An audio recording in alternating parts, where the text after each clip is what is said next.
Good morning to all Jamaicans home and abroad. Welcome to a blessed Thursday. I hope it finds one and all in the best mood. Because sometimes the best mood for me is not the best mood for you, but in our own best mood and the best. You understand? And I wish all Jamaicans, I wish all of us, my Jamaican people, a happy, safe, blessed, and peaceful Thursday. And let us call it a holy Thursday, because every day is a holy day for us once a year.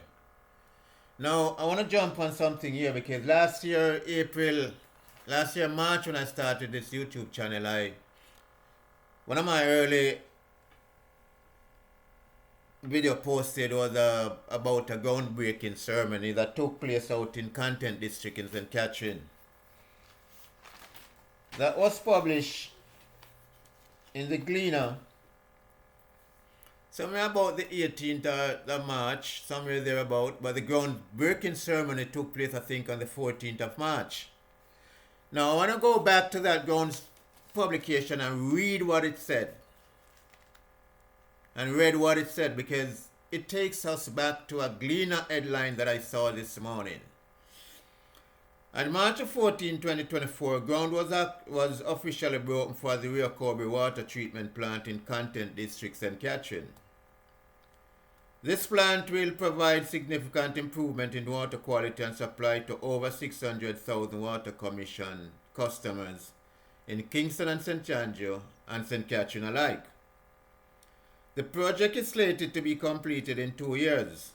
The cost of the plant was announced to be 12 billion Jamaican dollars then.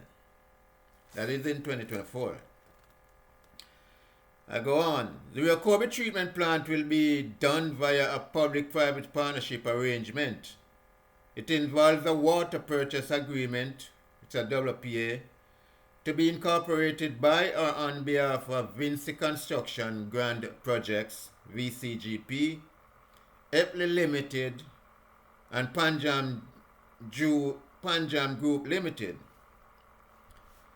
For the purpose of this agreement, the three entities have formed the COBRE Water Limited that will build, finance, operate, maintain, and transfer the water treatment plant for an initial period of 23 years of operation and an estimated 2 years of construction. The project is financed by Sagicor Limited, Pro-Parco, and IDB Investment. This project is constructed in the St. Catherine North Central constituency of Natalie Nita Garvey, the sitting MP Member of Parliament for the JLP. At the time of the groundbreaking ceremony in 2024, she lamented that she is pleased to see the project coming through and anticipate that it will finish on time and within budget. The Minister without portfolio in the Ministry of Economic Growth and Job Creation, that ECJC, Matthew Samuda, assured the then MP, Natalie Nita Garvey, that further improvements will be coming to her constituency via further waterworks project at Damed, St. Catherine. Now, that was in 2024. Let us fast forward to today's publication in the Daily Gleaner. Apparently, Prime Minister Owens visited the site yesterday. Now, the caption in the Gleaner says, Owens assures of sustainability of 77 million Rio COBRE water treatment plant. Now, the 77 million is US dollars, which is about approximately the same 12 billion Jamaican dollars. 77 million, approximately 12 billion US dollars. He assures of sustainability of the 77 million US million dollars Rio COBRE water treatment plant, whilst on a tour of the same content where ground was broken on March 14, 2024 for the construction of the Rio COBRE water treatment plant. Mr. Oles and his tour said that construction is currently underway. Listen to this. The ground was broken from 2024, March 14. Now he went there May the 25th. May the 21st, which was yesterday. And he said that construction is currently underway with excavation activities in progress. Excavation activities in progress. He made a number of fancy talk about the assurance that life of the plant explained to him and given to him by the workers and all of that. But Mr. Owens, all of that is feel-good stories surrounding the history of this water treatment plant and how long it has been promised. This is a project that has been on the books from 2009. It's not something dreamed up 3-4 years ago. That's on the book from 2009. Ground was broken, a big celebration where all parties involved and stakeholders and shareholders involved in 2024 were at that groundbreaking ceremony. Now here you are telling us yesterday that construction is currently underway with excavation activities in progress. However, ladies and gentlemen, listen to this carefully now. Listen to this carefully, and this is why I say it is important for us to listen to what our politicians are saying. We must watch what they do. It doesn't matter whether you love your party or not, I love your leader. Watch what they do, because everything they do and say affects and impacts our own existence. The MP for North Central St. Catherine constituency, Ms. Natalie Nita Garvey, lamented yesterday, and I quote, I'm still very unsure. I am still very unsure why it is that we continue to take so long to make something happen. Let me repeat that. I am still very unsure. Why is it that we continue to take so long to make something happen? Let us talk about this. This project is on the books from 2009. Groundbreaking ceremony was announced in March 2024. The Prime Minister visited yesterday and is now telling us construction is underway with excavation activities in progress. However, Ms. Nita Garvey said she's happy to see the start of the work. And that she has been promised this so many times that I do not know what to believe anymore. Ladies and gentlemen, let us be very, very frank with this and call it spade a spade. Let us not kid ourselves here. Let us really not kid ourselves. Let us not kid ourselves. All the fancy talk the Prime Minister is making is just feel-good story, smoke screen. Here's the reality side of this project, the reality side of the construction of this project. I have been promised this so many times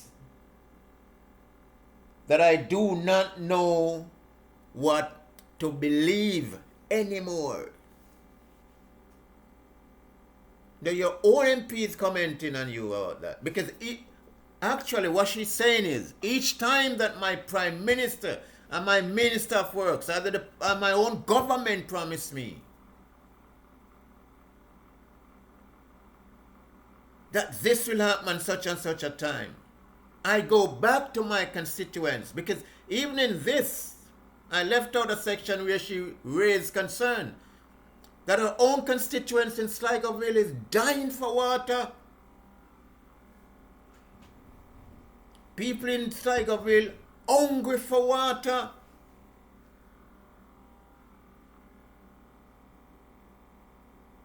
So dissecting what she's saying reveals that she has been promised by her own government so many times that she now does not know what to believe anymore.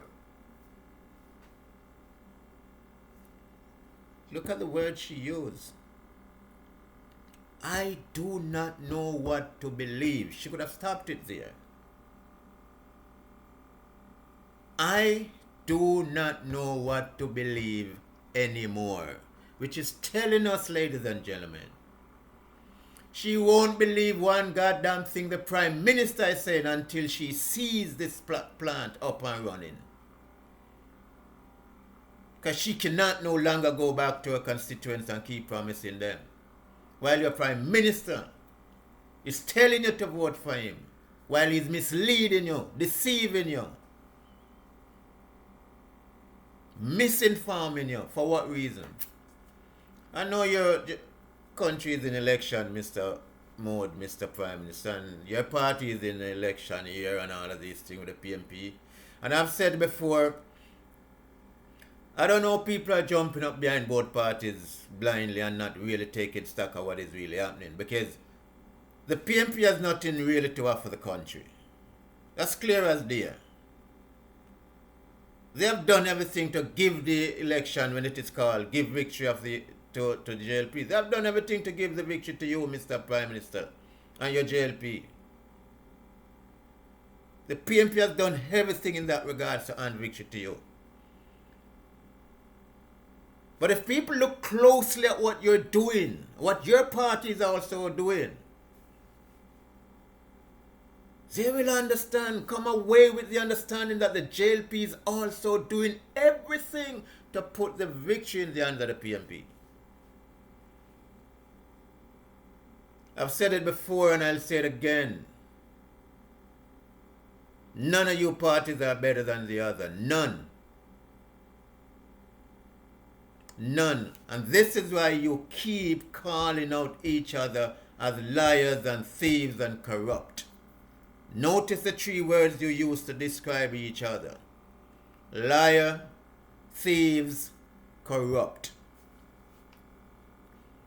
The same thing the JLP said about the PMP, the same thing the PMP said about the JLP. Now, how do you feel, Mr. Minister, for this to be published, Mr. Prime Minister, and your party, for this to be published in the paper, the Daily Gleaner, by your coming from your very own member of parliament, for the very area and constituency in which you're building that plant? I do not know what to believe anymore. I've been promised this plant so many times. But yet, without doubt, without hesitation, without fear, without anything, here you are, the Gleaner, publishing your big promissory speech to Jamaica and to beneficiaries of this water plant. I'm not saying you're lying about the plant, boss. That's not what I'm saying. But what I'm saying, you're deceiving the people of Jamaica, or the people who should be beneficiaries. You're deceiving people. Especially those who are direct beneficiaries of this, should be direct beneficiary of this plant. You're deceiving people. You're misinforming people. You're just selling people a feel-good story because you now need a vote. You now need a vote. I've said it over 5 months ago. For the near 6 months now. I think last year, November, I made a video and I said it clear. I've said it last year, November. That none of these parties are better than the other. None has anything substantial or greater to offer. The only difference, sir, is that your party is in a better position than the PNP only because you are the party in power right now. But if you were in an opposition, you would have no legs to stand on, just like the PNP.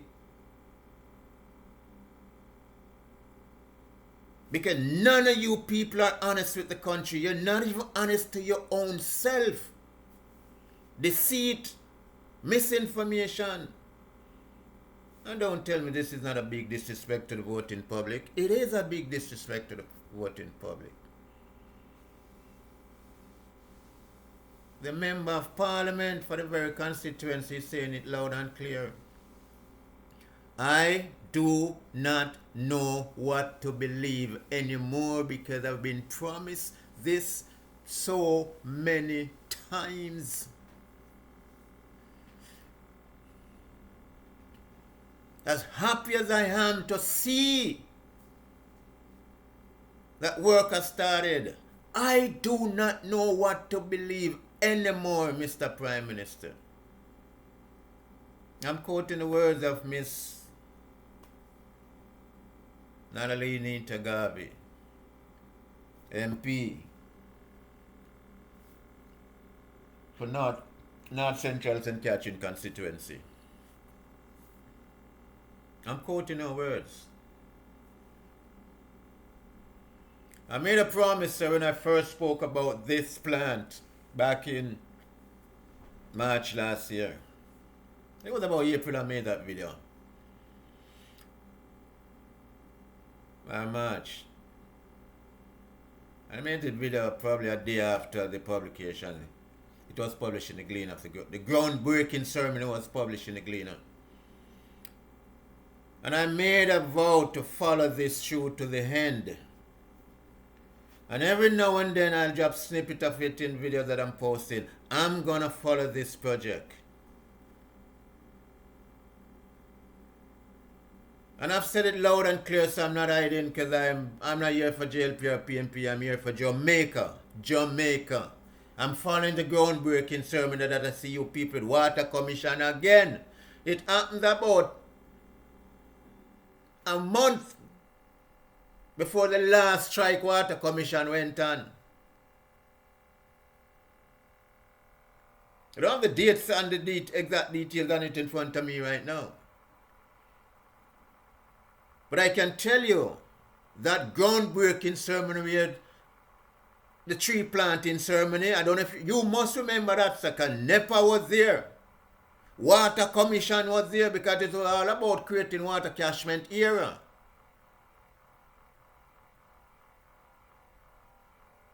And your government representatives were there. Everybody hold on for one shovel. I don't know, you're breaking grounds to plant so many trees and you have 3-4 people who hold one shovel.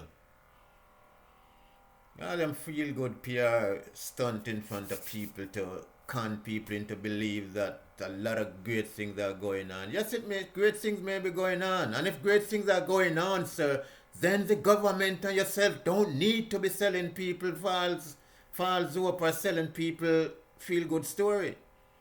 Why? Why? I tried to defend something because I heard a man by the name of Oral Tracy, Maverick. Maverick had something ago, probably about 2-3 months ago, that the government shouldn't be campaigning. The government should be campaigning on what they have done, not on what you're going to do. Which is what your government is campaigning on, what you're going to do. And I did defend that tactics to an extent. Because if you look at what is happening, take a cue from even what happened in America last presidential election. People voted not on what was being done by Biden administration. They voted based on what the Trump administration promised them. And people are redefining their own needs and wants. People are redefining for themselves. What is politics to them? So maybe you could do all the good for people you want to do. But then here comes the next man who promised them something tomorrow. And they abandon you and was proven and deliver, and they abandon you for the promise. I defend the party when you were, because we know your party is campaigning and promise. So, well, the PNP is in opposition. They have no performance to campaign on. They can only campaign on what they want to promise the nation. But that's the only advantage you have over the PNP, sir, because the Jamaica Labour Party is in power. And Miss Nita Garvey, I don't know, or Mrs. Garvey, whatever it is, I must say hats off to you, ma'am. Credence to you, everything you get it from me for speaking out. And listen to this, Mr. Prime Minister. I have been promised this so many times. I now do not know what to believe anymore. Why I'm going to throw this out there to all Jamaicans who consider themselves PNP and JLP supporters. Why can't you tell yourself that you have been promised success so many times that you now do not know what to believe anymore? Just throw that out there to your politicians and see what they do. Ladies and gentlemen, let me use this opportunity once again to say to all Jamaicans all over the world, we have to wake up, we have to get serious, and we have to take our own existence serious. I mean, none of us can say we're not going to live to see certain things, because we never know. We never know what's going to happen tomorrow. We may be here for the next 50 years thinking we're going to die and we don't die. So we have to take that existence serious. We can't throw it in the hands of politicians and then we go sit and sleep and sit behind on a stool behind at the back of the yard or on the veranda. We lay down in our house hungry, wait on a politician to do something for us. No. We cannot be that kind of stupid fools anymore. We now have to start to get involved. And like I said, get to know your politics. Let's come together to create a better understanding for each other by watching what they do, listening to what they say. So we ourselves can better watch what they do. We have to and we must. Ladies and gentlemen, like I said, really have not a whole lot of time, but it is what it is. Jamaica, all the best to you. Again, One Avenue. Again, Mr. Ralston Hyman. Again, my brethren from Jamaica, Young Police. And a couple more. Make we talk, you say some things too. But listen, man, we need to come out of the partisan politics. A whole heap of people up on the line with the partisan politics thing. And I would advise people, since we can jump and support Ibrahim Traoré in Burkina Faso. Because we're not taking, there's no way we're taking party line there. What we are supporting is a cause, because if he was doing something different, we wouldn't be behind him, supporting him the way we are. So why can't we in Jamaica come together and support a major cause for the betterment and the upliftment of Jamaica? Not for PNP, not for JLP. We don't want a JLP politician feel saying better than a PNP, and we don't want a PNP politician feel saying better than a JLP. It is up to us, the people, to make that identification, make that realized from them, make that be a reality for them, make that be the standard by which them conduct them business as politicians. None of them is better than the other. Lenny Robbins YouTube channel. Over and out. Thank you. Blessed love, Jamaica.